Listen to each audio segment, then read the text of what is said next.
কাত্যায়নী চ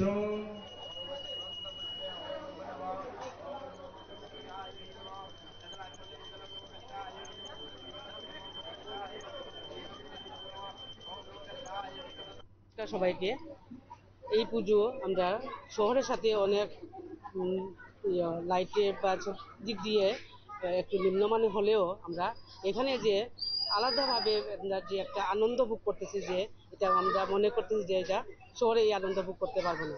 এখানে আমরা সব মহিলারা মিলে পূজার একটি মাস আগে থেকে আমরা যে একটা প্রসেসিং, পুরুষ লোকের যে দ্বারা তারা আলাদা কমিটি, তারা প্রেসিডেন্ট সেক্রেটারি হলেও আমাদের মহিলার মধ্যেও আলাদাভাবে আমরা আমাদের পরিকল্পনা করে আমরা আলাদা প্রেসিডেন্ট সেক্রেটারি গেছি, আমরা মধ্যে একটা পরিকল্পনা থাকে। আর এই পূজার উপলক্ষে যা কালেকশন হয় পুরুষদের দ্বারা তারা কিভাবে আনবো আমরা তাদের জানি না, আমরা মহিলারা দ্বারা আমরা কিভাবে যে কালেকশন করে সাহায্য করতে পারি বা অগ্রসর করতে পারি, এই দিক দিয়ে সব মিলিতভাবে যে একটা আমরা এখানে যে আয়োজন করি, এটাই সবচেয়ে আমরা মানে সবচাইতে আনন্দ আর কি। এই আনন্দটুকু আমরা মনে করি যে শহরে গেলে এই আনন্দটা পাওয়া যাবে না। আজকে দেখলাম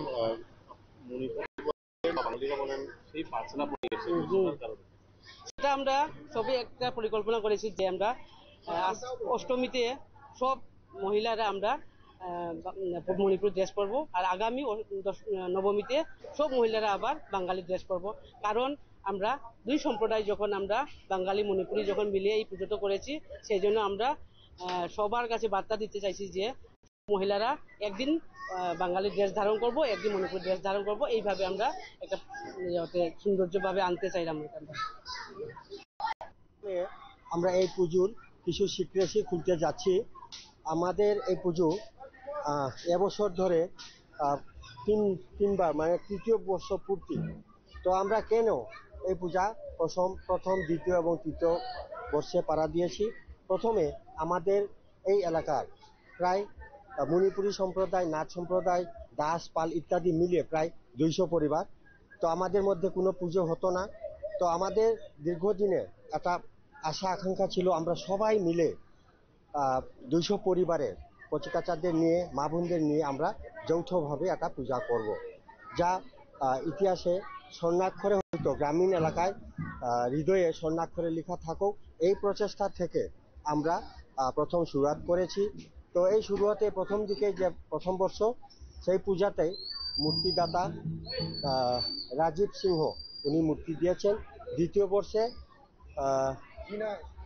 নীনা দেবনাথ উনি মূর্তি প্রদান করেছেন। এবারে এই পুজোয় তৃতীয় বছরে বিজয়জিৎ রাজকুমার উনি মূর্তি প্রদান করেছে।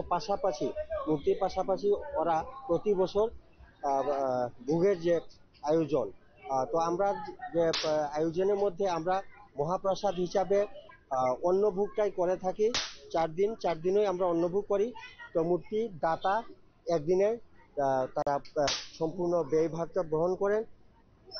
সপ্তমীর দিনে নাথ সম্প্রদায় আদার যারা এরা বহন করে থাকে, এবং নবমীটা মণিপুরী সম্প্রদায়ের যারা এরা বহন করে, এবং দশমীতে সব আবার মিলিত হয়ে আমরা যৌথভাবে দশমীটা উদযাপন করে থাকি।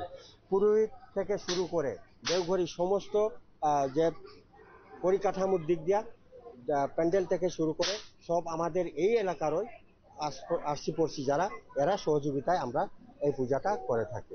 আগামী দিন কি পরিকল্পনা আছে? আগামী দিনে আরো বিশাল কিছু আমাদের চিন্তাধারা আছে। মূর্তি দেওয়ার মতো 2জন অপশন এখনো বেরিয়েছে, আমরা নাম প্রকাশ করব না, সময় এলেই প্রকাশ করব। তো আমরা চাইছি মানে আমাদের এই পুজো বিগত প্রথম বছরে আমরা বাগবাসায় প্রথম স্থান অধিকার করেছি। ওই শিলটি ওখানে রয়েছে, তো দেখতে পাচ্ছেন। তো আমরা কম্পিটিশনে যেতে চাইনি। এবারও আমরা যা পরিকাঠামোগত করতে পারি বা স্বচ্ছ অভিযান থেকে শুরু করে সরকারি নির্দেশ মোতাবেক যতগুলা অপশন আছে সেগুলো পালন করার চেষ্টা করছি। ডাস্টবিন থেকে শুরু করে বৃক্ষরোপণ সব পাশাপাশি এটি বসানো আছে। টয়লেটের ব্যাপার আছে, এগুলো ওখানে আছে। পুকুরে ঘাট থেকে শুরু করে সম্পূর্ণ আমরা সাত্ত্বিক মতে শুদ্ধভাবে পূজার যে প্রকরণগুলা এগুলা প্রতিপালন করে